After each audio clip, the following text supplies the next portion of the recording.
I do remember sitting in the back seat, feeling like the car was so big and so strong, and having my dad and mom in the front. And I remember with my brother having to hold on tight when my dad would go around corners. My dad bought a 1965 Chevy Impala SS Super Sport with everything he had. I think he cherished the car, not just because he was the first owner and he drove it off the lot, but it was more than a car to him. It really was his baby. He had the car for 20 years, until the mid-'80s. My parents had to sell the car because times were tough and they had to make ends meet. It was not easy for my dad to let the car go. A few years ago, it just kind of dawned on me that if I could somehow, miraculously, find the car, that it would be worth the search. Does the car still even exist? Is it in a junkyard somewhere? But when I put in the VIN number and paid for the online search, it actually told me what address it had been registered in a different state.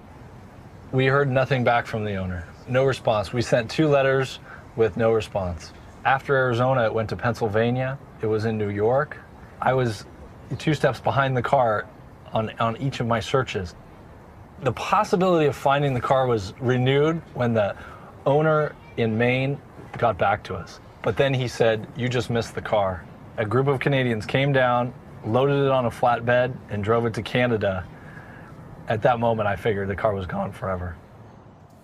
1965 Chevy Impala. I told my wife, my brother and I decided that we're going to pay the private investigator. She gave me a look, basically, "You guys are crazy." And she said, "Why don't you just do one more of your general online searches?" And it was about 11 o'clock at night, and I sat down and I typed in the words, and the first hit said 1965 Chevy Impala SS 396 for sale, Montreal, Quebec. My heart dropped. I called the dealer, confirmed the VIN number that it was the actual car, and bought it over the phone. Gotta give her gas. Okay, that sounds so good. I actually may be keeping this for myself. It's just amazing that it's almost 30 years that I used to sit back here. It's incredible. It's like a time machine.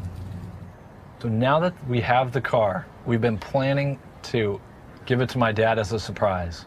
He has no idea that we've searched for it, and it's going to be the surprise of his life, I think. He will see the car, and he will just say, "That's my Chevy." I know he will.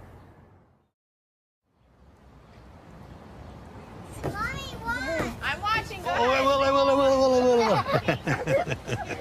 All right, good job. Whoa. All right, Kate, can you do that? That one? Yeah. Let Really me low. catch you. Come really low. Okay, I got you. Oh, no. What? Dear God. That's my old Chevy. We got it, Pop. You're kidding me. Really? Yeah. Here, come on. Really? No. Yeah. I think he got that. God, I'm gonna have a heart attack. Where'd you get it? We found it. We found it. I can't talk. I know. It's okay. It took 5 years. Really? Dear me. It's all good, Dad. We found it. Wow. Oh, Papa, I'm just stunned. look at the back of the light. I just don't even know what to say. And it's the same. Yeah, It's the same. Automatic. Oh, they changed the mufflers. Wow. Gotta give it a little gas.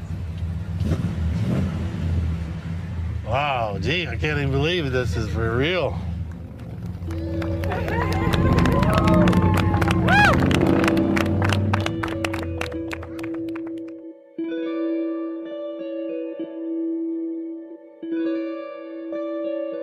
It's not just a car. It's all the memories and the feelings. It brings all that back.